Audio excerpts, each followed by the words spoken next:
Welcome to the deep dive. This is where we unpack the sources you give us, looking for those, well, surprising insights. Hmm. And today, based on your interest in, let's say, unconventional wisdom, we're doing a deep dive into Princess Penny's royal graduation day. Right. And, you might think a children's story for a deep dive. Exactly. But sometimes the most profound lessons, the stuff that really hits home for, well, for someone like you who thinks deeply about things, they come wrapped in glitter and maybe a tiara. Definitely. So Princess Penny, she's our main character, and she's staring down her Royal Academy graduation day, feeling this huge weight of expectation. Yeah. Honestly, it's something a lot of us grapple with, right? Yeah. That moment you realize you're supposed to know how to do all this stuff, Mhm. and you haven't got a clue. For her, it was like she didn't know how to ride a dragon, Mhm. balance a budget, and this is maybe the hardest one fold of fitted sheet. Yeah. And that's exactly why this little story is, well, surprisingly powerful, I think. Our mission today is really to decode how this seemingly simple tale kind of pushes back against our usual ideas of success. Okay. It makes us think about what true graduation, in life really means. Maybe it's less about getting everything perfect Right. and more about adapting, solving problems, practical skills, and just sort of embracing that the whole learning process is inherently messy. Yeah. We'll even hear from her roommate, Glitterhoof the Unicorn, who actually has some pretty sharp advice. Oh, interesting. And it's funny how Penny's day kicks off not with some grand success, but with a very clumsy, very public mistake. Mm-hmm. The fruit tart incident. Yes. She's running down the hall, trips face first into a fruit tart. Blueberries everywhere, apparently. It almost feels like the story is saying right away, this isn't your typical hero's journey. Exactly. So what does that faceplant moment tell us right at the start? Well, that tumble, messy as it was, it immediately sets up this basic truth for Penny's whole day. Things rarely go exactly to plan. Okay. It's funny, yeah, but it's also kind of a reminder that real life, even if you're royalty, is full of these unexpected stumbles.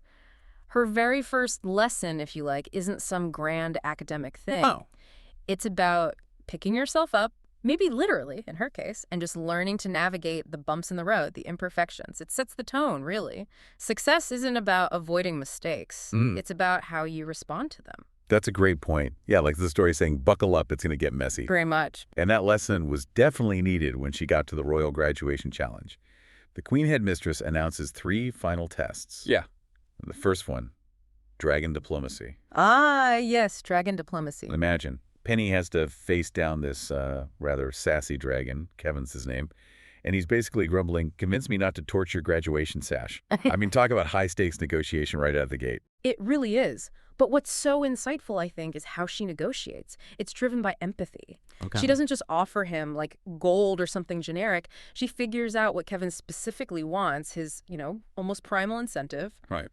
Marshmallows. Marshmallows, seriously. Marshmallows and a fireproof bib. It shows that real negotiation, effective negotiation, isn't just finding some middle ground. It's about really understanding and addressing what the other party truly cares about, their core motivation. It's a principle we sometimes miss, I think, in more, say, rigid corporate settings or even politics. But I wonder, are we maybe simplifying things too much by taking this kid's story so literally?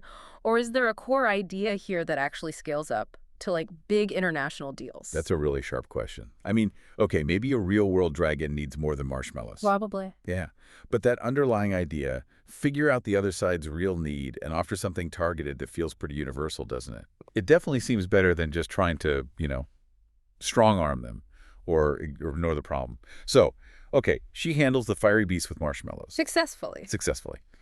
And then she pivots to something totally different. A complete shift from high-stakes diplomacy to something much more down to earth. And maybe just as scary for some of us. Right. Test 2, Practical Princess Math, Yeah. the challenge. Yeah. Your royal budget is 100 gold coins. You spend 25 on dresses, 30 on books, 10 on ice cream, what's left? And she nails it. But not with some complex formula. She, counts on her fingers. Huh, really? Yeah. And confidently says 35 coins. Penny's finger-counting math, it sort of reminds us that being good with money, managing finances effectively, isn't always about complicated spreadsheets or, algorithms. Okay.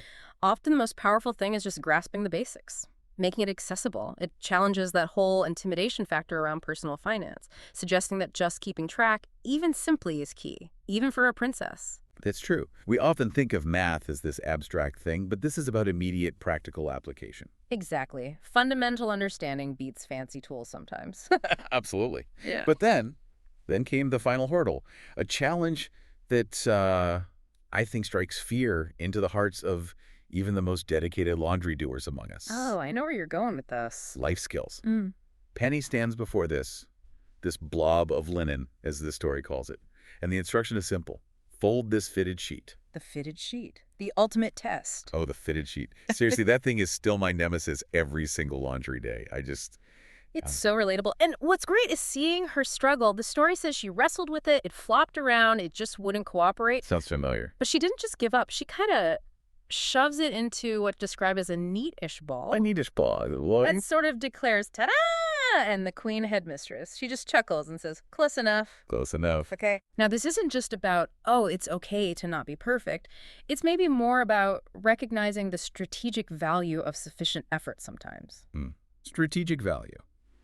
Explain that. Well, in a world that's often obsessed with flawlessness, Penny's neatish ball kind of highlights that just getting it done, making progress, especially on these tricky, life's fitted sheets kind of tasks, can actually be the win. Right. Frees you up. Exactly. It frees up your mental energy for maybe the higher stakes stuff. But, you make a strong case for close enough, but I can almost hear some listeners thinking, hang on, isn't perfection sometimes absolutely necessary, like in certain jobs?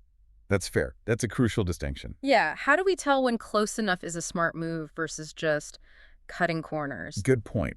I think the story implies that for this specific task, this life skill, the effort she put in, the perseverance, that was actually more valuable than a perfectly folded sheet. Okay. It's about looking at the real-world impact, isn't it? Folding a sheet perfectly. Well, it might not be as critical as, say, negotiating peace with the dragon. Or getting the budget right. Or getting the Yeah. budget right, exactly, where the stakes are much higher. That For those things, yeah, maybe you aim higher than close enough. makes sense. Context matters. Context definitely matters. And so with trumpets blaring, Princess Penny gets her official royal diploma, which is apparently slightly sticky from that earlier fruit tart incident. Nice touch. And Glitterhoof the unicorn is there, throwing confetti with his horn, and Penny has this moment of realization. She beams and thinks, graduation isn't about being perfect. It's about learning, trying, and laughing at the silly parts. She really did have a proper royal graduation day, sticky diploma and all. And Penny's final thought there, it speaks directly to, well, to all of us, I think. This whole deep dive into her graduation day really highlights three core things for me. Okay, what are they? First, success, graduation in life, whatever that means for you. Okay. It's really about celebrating the effort, celebrating progress, not just chasing some rigid, maybe impossible ideal of perfection. Right. Effort over perfection. Got it. Second, the story really shows how practical life skills, like, creative problem solving, understanding people in negotiation, basic budgeting, these are fundamentally just as important, maybe even more so sometimes, than traditional academic stuff. Yeah, real world skills. Okay. And third, it just reinforces that it is absolutely okay to mess up, to make mistakes, as long as you keep learning from them and try to find the humor in it all. Keep laughing. Learning and laughing. I like that. So, wrapping this up, what does all this mean for you listening right now? Maybe think about what fitted sheets, those tasks or challenges in your own life that seem mundane maybe, or just impossible to get perfectly right. What are you wrestling with? Yeah, what are your fitted sheets? Exactly. And how might embracing that close enough idea, focusing on your effort, finding a bit of humor in the struggle, how might that actually be the key to your own personal graduation or, moving forward? What stands out to you about that whole idea?